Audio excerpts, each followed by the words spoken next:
আজকে আমি ঢেঁড়স দিয়ে তেলাপিয়া মাছ দিয়ে রান্না করব। আশা করছি অন্যান্য দিনের মতো আজকের এই ভিডিওটাও আপনাদের ভালো লাগবে। তো কিছুক্ষণ আগে কিন্তু বৃষ্টি হয়েছিল। এই যে দেখুন চারপাশ কি সুন্দর, বৃষ্টির পানিতে সব ধুলাময়লা একেবারে পরিষ্কার হয়ে গিয়েছে। এই যে দেখুন এখানে আমি তেলাপিয়া মাছ লবণ হলুদ আর মরিচের গুঁড়া দিয়ে মেখে রেখেছি। এখন এটা আমি কড়াইতে সামান্য একটু তেল দিয়ে এটাকে ভেজে নেব।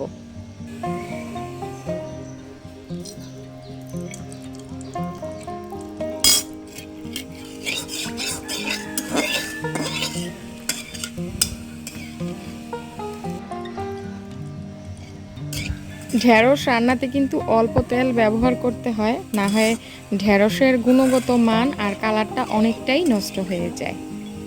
আমি সবসময় ঢেঁড়স তরকারিতে খুবই অল্প পরিমাণ তেল ইউজ করি।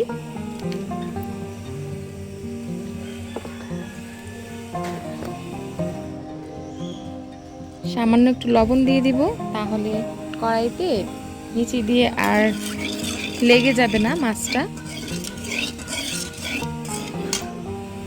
এটা খুব ভালো করে আমি গরম করব।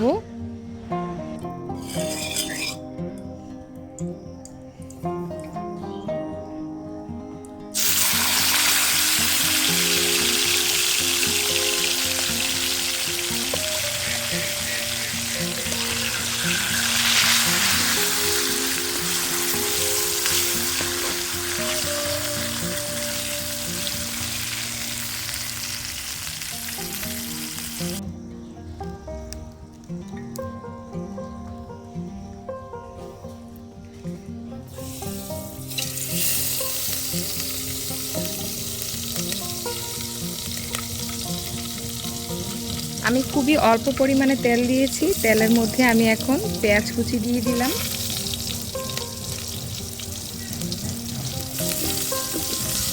পেঁয়াজটা আমি একটু হালকা করে ভেজে নিব।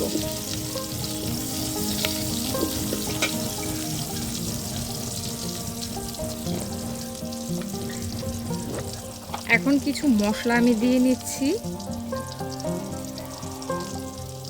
পেঁয়াজ রসুন বাটা, সামান্য একটু ধনে জিরা বাটা। আমি কখনোই ঢেঁড়স রান্নাতে আদাটা ব্যবহার করি না। আদাটা দিলে আমার কাছে খেতে বেশি একটা ভালো লাগে না। মশলাটা আমি একটু কষিয়ে নিব। আর আমি কিন্তু পরিমাণে খুবই অল্প দিয়েছি। এখানে প্রায় আধা কেজির মতো ঢেঁড়স আছে। আর ঢেঁড়সগুলা একেবারে কচি।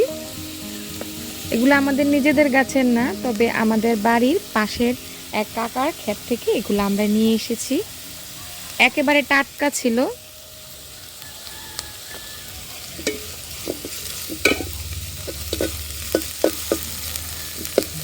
এটা কিছুটা ভাজা ভাজা হয়ে গিয়েছে।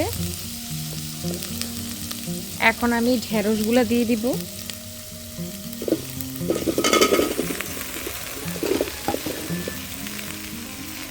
ঢেঁড়স কিন্তু কাটার আগেই কিন্তু ধুয়ে নিতে হয়। আমি আসলে কাটাটা দেখাইনি, তো সেজন্য আর এক্সট্রা করে বলিনি। আর আশা করি আপনারা এই জিনিসটা জানেন, তারপর আমি বলে দিয়েছি। যারা কিনা একেবারে জানেন না, তারা কিছুটা হলেও আইডিয়া নিতে পারেন।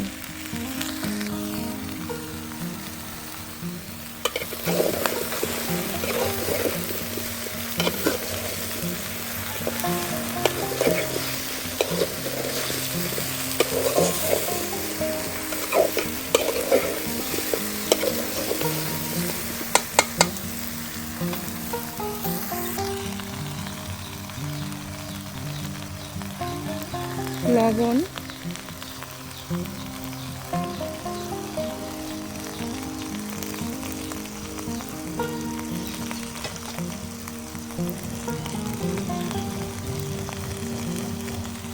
হলুদ গুঁড়া, হলুদটা সামান্য একটু দিব,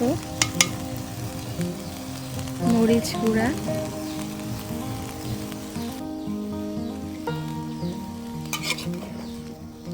এবার এটাকে আমি একটু কষিয়ে নিব।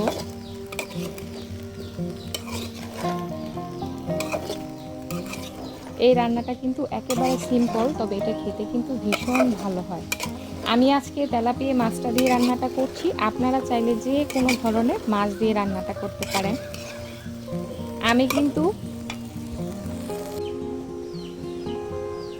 খুব বেশি একটা সময় নিয়ে এটা কষাতে হবে না, আমি সামান্য একটু ঝোল দিয়েছিলাম যেন কিনা মশলাটা পুড়ে না যায়। আর এই যে দেখুন এখনও কিন্তু কালারটা কত সুন্দর সবুজ সবুজই আছে।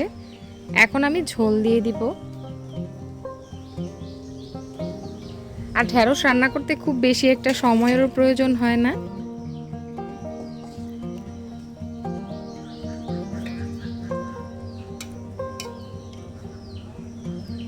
ঝোলটা যখন ফুটে উঠবে তখন ভেজে রাখা মাছগুলা দিয়ে দিব। এই রান্নাটা কিন্তু একেবারেই সিম্পল, তবে এটা খেতে কিন্তু দুর্দান্ত স্বাদ হয়। ঢাকনা দিয়ে ঢেকে দিব।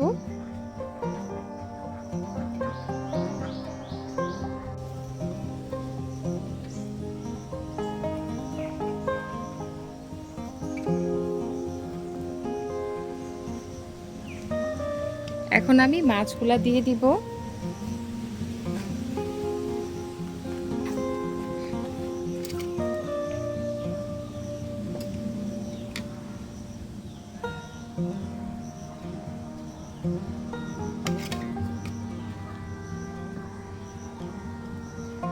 ঢাকনা দিয়ে ঢেকে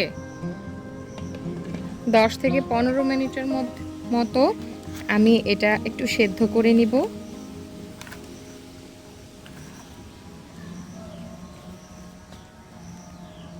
আর আমার চুলার অবস্থা দেখেন, এই যে এই জায়গাগুলো দিয়ে আসলে ফেটে গিয়েছে।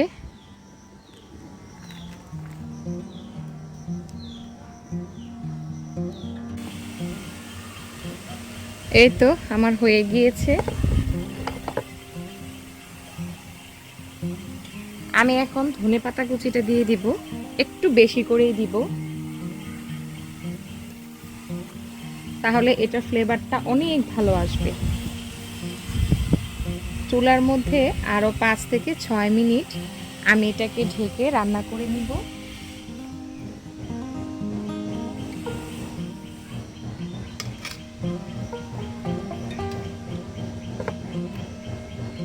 তাহলেই কিন্তু হয়ে যাবে আমার মজার ঢেঁড়স রান্না।